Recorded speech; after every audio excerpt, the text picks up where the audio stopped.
বাপের বাড়ি যাওয়ার কথা শুনলে আমার মনে হয় না আর কোনো মেয়ের মাথায় কাজ করে। আমিও কালকে বাবার বাসায় যাব, যার জন্য আগের দিনই রাত 12টায় আমি লাগেজ গোছাচ্ছিলাম। বাসার সবাই ঘুমিয়ে পড়েছে, কিন্তু আমি একা একা ব্যাগ গোছাচ্ছি।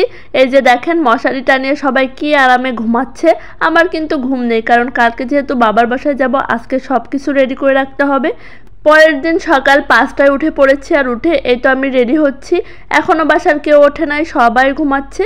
ভাবলাম আমি আগে রেডি হয়ে নিই, তারপরে বাবুকে রেডি করব, আর তখনই আমার ননদিনীকে ডাকবো, কারণ ওরও রেডি হতে তেমন একটা সময় লাগবে না। আমার যেহেতু সবার সবকিছু গুছিয়ে নিতে হবে, তার জন্য আমি একটু আগেই উঠেছি। আমার গোছানো শেষ হলে আমি বাবুকে রেডি করে দিব, আর ওদিকে আমার ননদিনীকেও ডেকে দিব, ও সেই সুযোগে রেডি হয়ে যাবে। এই তো দেখেন আমি রেডি হয়ে চলে আসলাম মশারির ভিতরে, কারণ বাবুকে এখন টেনে তুলে রেডি করতে হবে। দেখেন তারা বাপ ছেলে কেমনে ঘুমাচ্ছে, অনেক শান্তিতে ঘুমাচ্ছে, তারপরেও আমাকে এখনই তাকে ডেকে তুলতে হবে। সবাই মিলে রেডি হয়ে বের হলাম। এখন বাজে সকাল 5:30, আর এই শীতের সকালে বাইরে যে কি মজা, যারা বের হন শুধু তারাই বুঝতে পারবেন। অনেক বেশি ঠান্ডা, মনে হচ্ছে যেন শীতে একদমই জমে যাচ্ছি।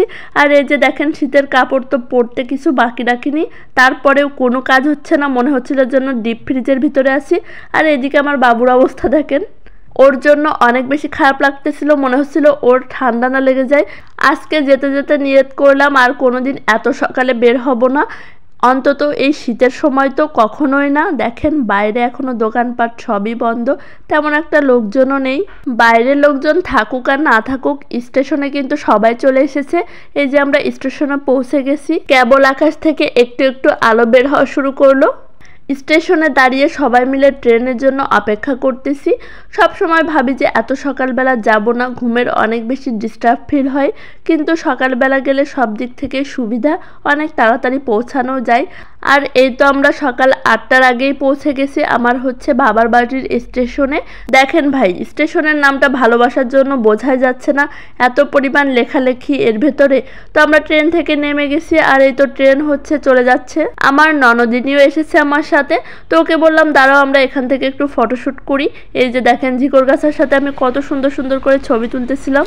সবাই যাচ্ছে কাশ্মীর, হচ্ছে নেপাল, আর আপনি আইছেন ঝিকর গাছে। এটাই আমার ভাগ্য। আমার ফটোশ্যুট দেখে আমার ননদিনী বলতেছিল সবাই এত সুন্দর সুন্দর জায়গায় ঘুরতে যাচ্ছে, আর আপনি এখানে এসে ফটোশ্যুট করতেছেন। আর তারপরে আমরা ফটোশ্যুট শেষ করে চলে আসলাম নাস্তা করতে। এখন যেহেতু প্রায় 8টা বেজে গেছে, আর আমাদের জার্নি করতে করতে ক্ষুধাও পেয়ে গেছে, তো ভাবলাম সকালের নাস্তাটা এখান থেকেই করে নিই, কারণ এখনও প্রায় 20 মিনিটের রাস্তা যেতে হবে। তারা ভাইপো আর ফুপু মিলে অনেক বেশি মজা করতেছে হোটেলে বসে বসে, আর এদিকে আমাদের পরোটা ডিম ভাজিও চলে আসলো। তারপর দুইজন মিলে নাস্তা করে একটা ইজি বাইক নিয়ে চলে গেলাম বাবার বাসায়। সকাল 8:30টার ভিতরে আমরা পৌঁছে গিয়েছিলাম। আর এই তো হচ্ছে নানি বাড়ি আসার পরে তার চোখে ঘুম যেন ধরে না। তো এটাই ছিল আমার শীতে বাবার বাড়িতে আসা। তোমাদের কাছে কেমন লাগলো অবশ্যই কিন্তু কমেন্ট করে জানিও। আজ এই পর্যন্তই, আল্লাহ হাফেজ।